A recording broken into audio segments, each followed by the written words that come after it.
Lo studio di sociometrica che ci è stato presentato il 6 agosto, quindi molto recente, è molto importante in quanto emergono due cose, due argomenti fondamentali.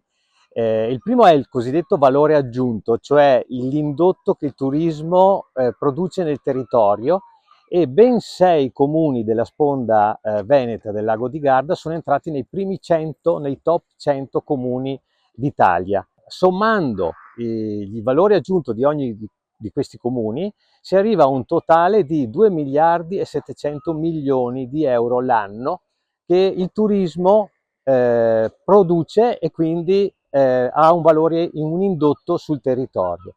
Il secondo punto molto importante che deve far riflettere è stato l'aumento esponenziale delle presenze turistiche che ci sono state negli ultimi 10 anni.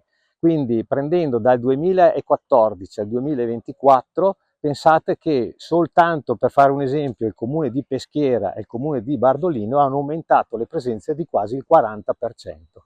Questo ci porta a fare due considerazioni importanti. Intanto che la nostra destinazione è una destinazione importante a livello turistico, che tiene bene negli anni e che ha avuto una crescita esponenziale anche per tutto il territorio, non solo per chi produce i fatturati. E la seconda cosa sul quale dobbiamo riflettere è se vale la pena ancora aumentare le presenze turistiche. In questo momento il turismo è a livello sostenibile del territorio, però forse non è il caso di fermarci e gestire a livello qualitativo le presenze che abbiamo raggiunto.